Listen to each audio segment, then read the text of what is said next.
A 2021 UNICEF report states that more than 65% of young South Africans have suffered some form of mental health issue for which they've received no assistance. One symptom of these challenges is performing self-harming acts. Self-harm is the act of deliberately inflicting pain to one's body through cutting, burning, or other methods. South African Society of Psychiatrists says that self-harm is a serious problem, often dismissed as attention-seeking behavior. The age of onset is 12 years, or the start of puberty. A quarter of those surveyed did not find their mental health problems serious, and 20% did not know where to seek help. Well, for a little bit more on this, we're now joined via Zoom by Dr Meryn Young, who's a member of the South African Society of Psychiatrists. Dr. Young, thanks so much for joining us. 65% is a staggering figure. Given the profession that you're in, does this figure surprise you, or is this what you've been seeing in your practice? Hi, Peter. Thank you so much for having me this evening. No, it doesn't surprise me. I think for most people, if you don't often work with adolescents or with people struggling with mental health, it would seem like a massive number, sort of 2 out of every 3. But it is really what we're seeing. I mean, obviously not all 65% of those adolescents are going to be severely ill enough to be self-harming. It's probably only about 10–20%, but really we're seeing huge numbers. And so I think it's really important that we talk about something like this. I would imagine from the outset that there's quite a broad spectrum of mental health. And I just wonder if you could take us from the very mild to the extreme. What are we seeing? What are the things that come into your profession? So mental health is going to cover a whole range of things. So everything from sort of anxiety, just kind of general stress levels, to mood, to physical things like eating or sleep difficulties, concentration, so ADHD, learning difficulties, all fall within the remit of psychiatry. But within that, there's definitely always going to be a spectrum. So, there's general stress and anxiety, which actually helps us because it makes us prepare for tests and prepare for sports matches. But when it starts leading to really high levels of distress or impacting on our functioning, then I think that's where we are looking at more disorders. And certainly when we're talking about self-harm, which is an extreme kind of expression of distress or suicidal thoughts, then we're reaching the really high end of the spectrum where we've got to have more serious interventions. Is there anything peculiar about South Africa that makes our young people perhaps particularly vulnerable? We talk about periods in history, so perhaps during apartheid, there were different realities that were playing on our mental health challenges. What about now? What is it that they're facing that's causing all of this mental anguish? So absolutely. So I do think that actually the numbers and the representation that we see in South Africa is very similar to what we see worldwide in various different high, middle, low income countries. So mental health challenges are certainly a global phenomenon. But here in South Africa, I think there has been a legacy where there's been particular areas of adversity and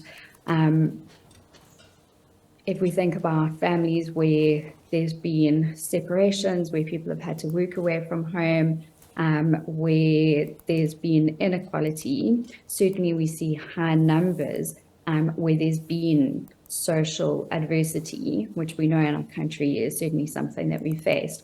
But also more recently, I think just generally, there have been high pressures. So if we think about the impact that COVID's had, this UNICEF study that you cited in the beginning has been a post-COVID study that was done in 2021. So there's those pressures, the difficulties that children and adolescents have faced through that, social distancing from their friends, academic difficulties, the pressures of needing to get into the workspace, into universities, plus also what technology is adding into the mix. There's all of those pressures, what our children are being fed on their feeds. It's not curated and necessarily as vetted by their families anymore. They have access to things. There's a lot more online bullying, which I don't think was there in previous years. And so I think all of those things taken together are certainly pointing towards us needing to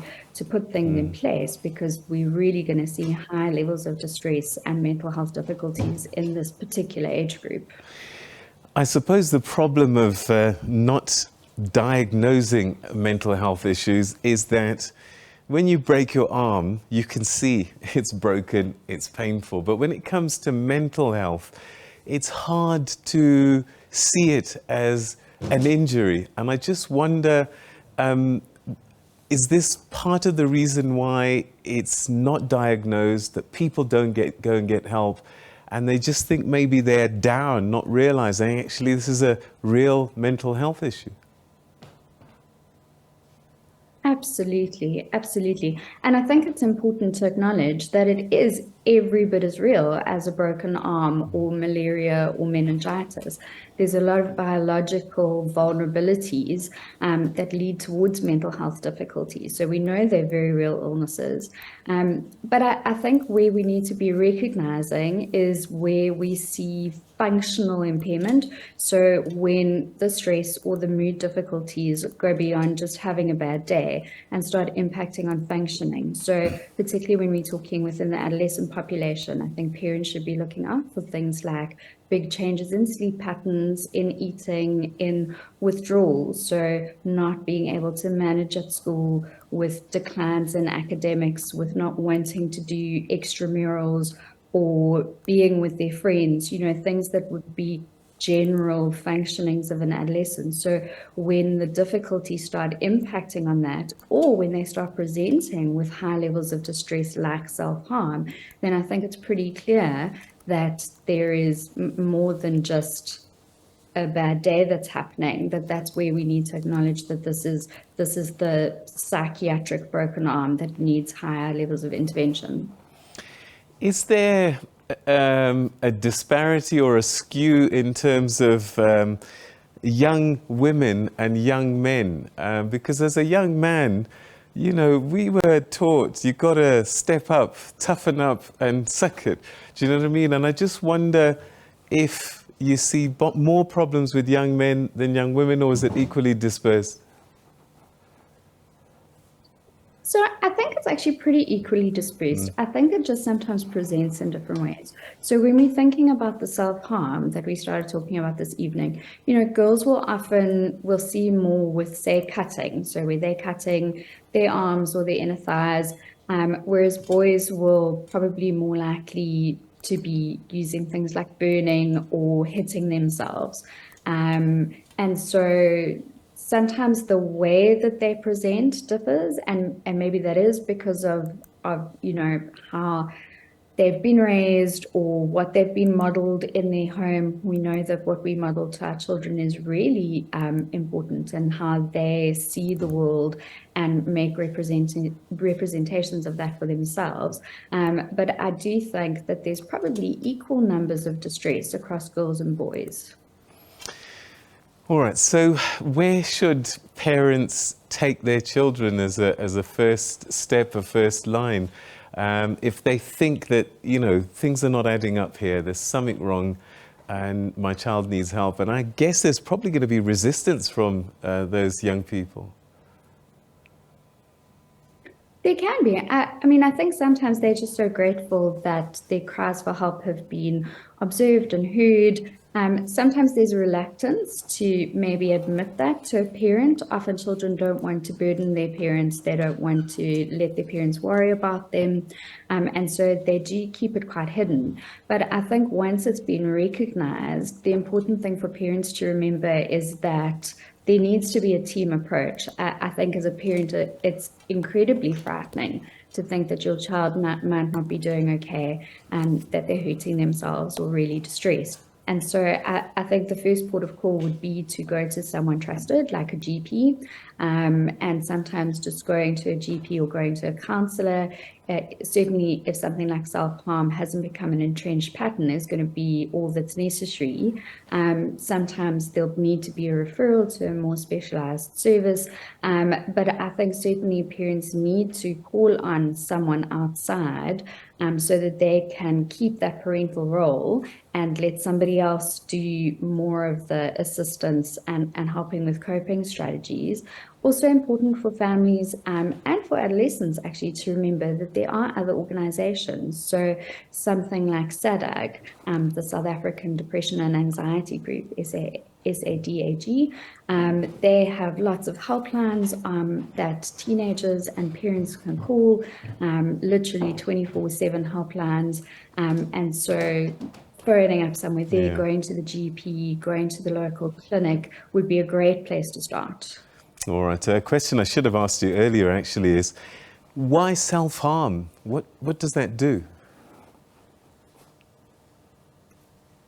So I think it's quite counterintuitive. So it's a question I get asked all the time. Why on earth are they doing that? And people sometimes think that it's a manipulation technique, and it's not at all. It really is. So if you do a questionnaire amongst people who do self-harm, the number one reason is that it alleviates this intense emotional distress, these intense negative emotions. It's almost like discharging static electricity.